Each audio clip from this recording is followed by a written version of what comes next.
Namun Rasulullah mengingatkan, wa iyyakum wal kadzib. Hati-hati kalian dari dusta. Dusta dalam bentuk kata-katanya, mengucapkan sesuatu yang tidak sama dengan realita, menyampaikan sesuatu yang faktanya tidak demikian, atau dusta dalam sikap-sikapnya. Dusta dalam sikap itu bisa disebutkan atau dinamakan juga dengan at-talawun. Talawun itu bisa diartikan dalam beberapa kondisinya sebagai nifaq, kemunafikan. Talawun itu artinya berwarna-warni, dia memakai warna yang sesuai dengan kebutuhan. Ini al-kadzib, dusta dalam sikap. Dusta dalam sikap manhajnya. Dusta dalam akidahnya. Qala iyyakum wal kadzib, waspada kalian dari sifat kadzib, dusta. Fa innal kadziba yahdi ilal fujur. Sesungguhnya kedustaan itu akan menyeret dia kepada kefajiran, kemaksiatan berikutnya, kemaksiatan lidahnya, kemaksiatan akhlaknya, kemaksiatan manhajnya, kemaksiatan akidahnya. Wa innal fujura yahdi ilan nar.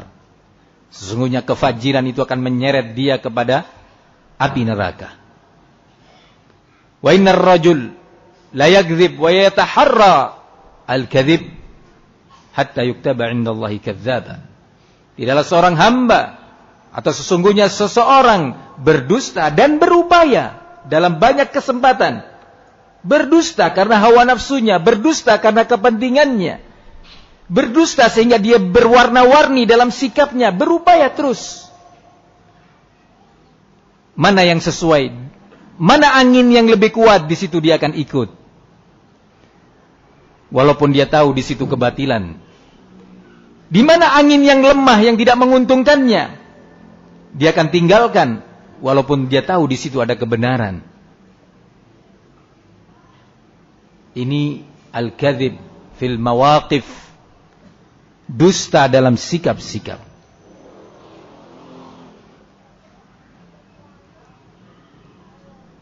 Ikhwani fid din rahimani wa rahimakumullah.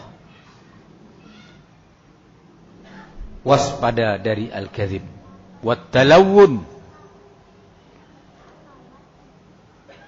Kata-kata as-sidqu, kejujuran, dan al-kadzib, kata-kata yang kita sendiri takut, kita sendiri khawatir. Semoga Allah jauhkan ana dan antum semuanya. Ketika kita atau saya berbicara seperti ini, dalam keadaan khawatir terhadap diri ana. Dan demikian ana berharap antum khawatir dan takut. Tidak tersibukkan kita mengarahkan pandangan kita kepada pihak lain.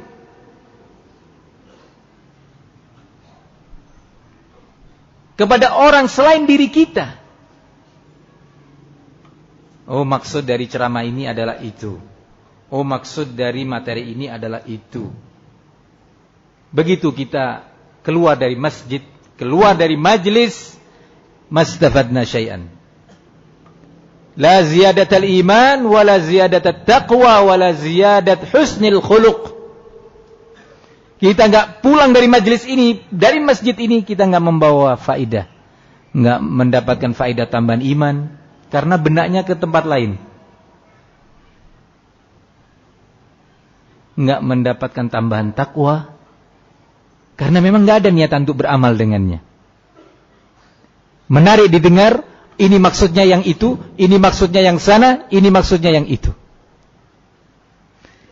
Tidak pula membawa pembenahan akhlak. Ini musibah. musibah. Wa hadza min adami taufiq. Termasuk bentuk seorang tidak mendapatkan taufik dari Allah. Maka dari itu, di antara doa yang diajarkan oleh Nabi alaihi salatu wassalam untuk kita banyak membacanya dan mengulanginya, yaitu Allahumma inna nas'alukal huda wat-tuqa. Ya Allah, sesungguhnya kami memohon kepadamu al-huda. Kata ulama, al-huda ay al-ilmun nafi', ilmu yang bermanfaat. Wat-tuqa ay al-amal bil ilmin nafi', beramal dengan ilmu yang bermanfaat tadi. Mungkin seorang mendapatkan huda, tapi dia tidak mendapatkan at-tuqa. Mungkin dia mendapatkan ilmu yang bermanfaat, tapi dia tidak mendapatkan taufik untuk beramal dengan ilmu ini. Ikhwani fid din rahimani wa rahimakumullah.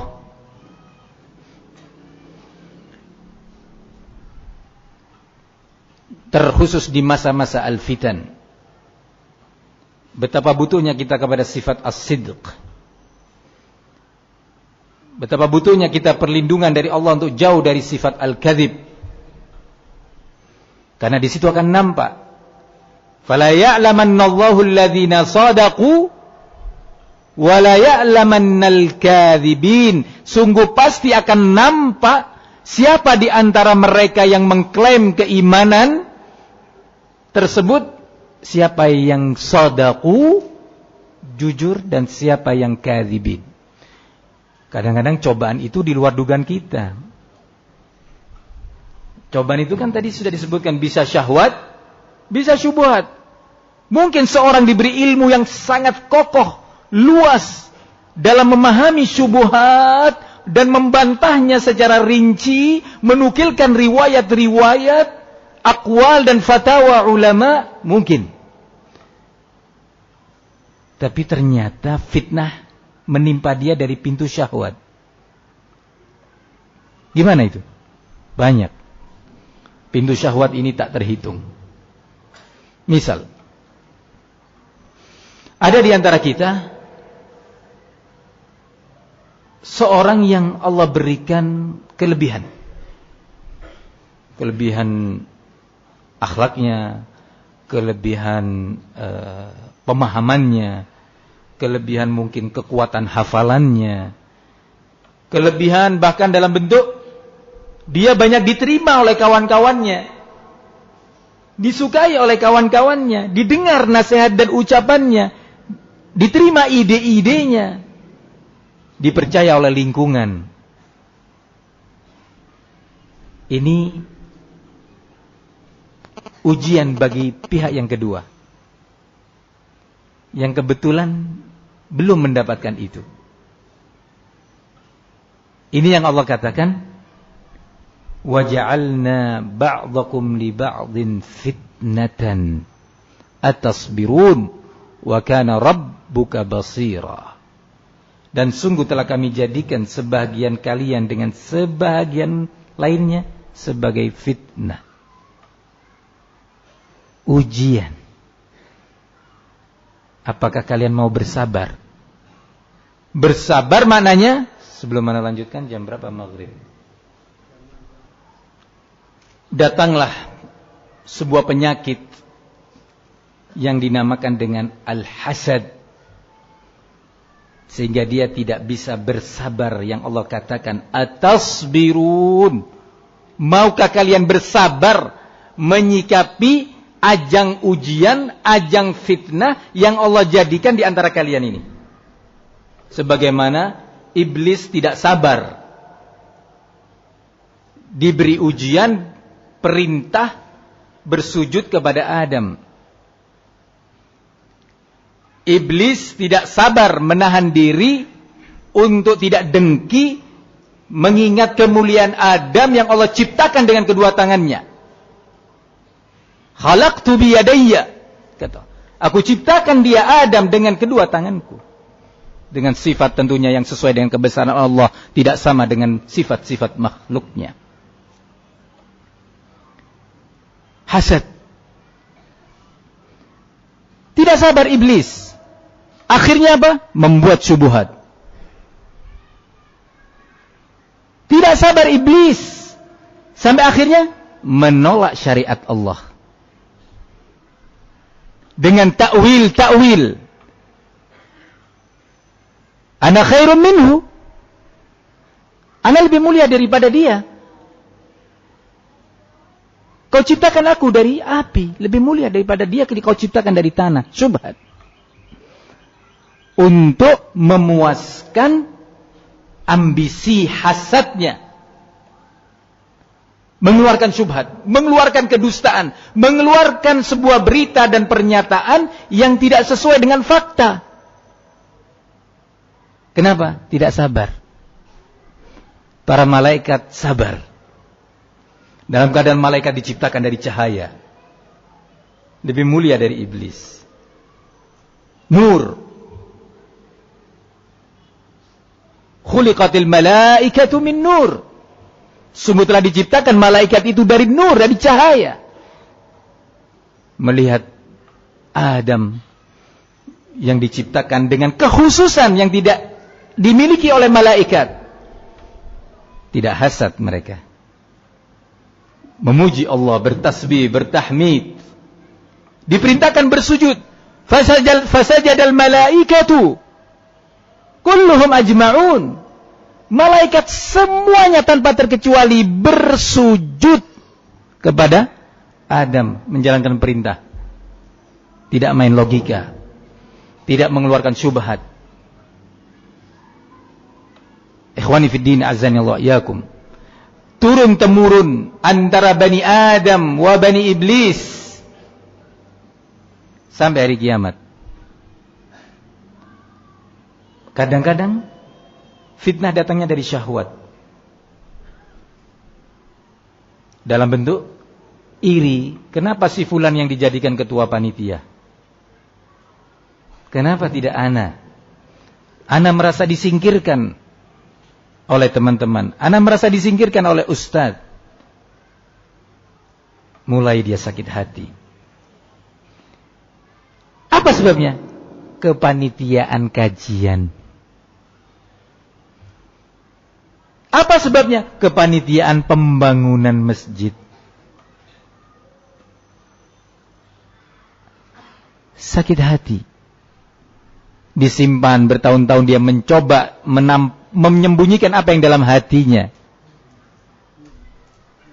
Tahun pertama tidak ketahuan, tahun kedua tidak, tahun ketiga. Tetapi Allah mengatakan, wallahu mukhrijun ma kuntum taktumun. Allah itu akan mengeluarkan segala rahasia yang kalian sembunyikan selama ini. Rahasia kita pun akan terkuak, akan nampak.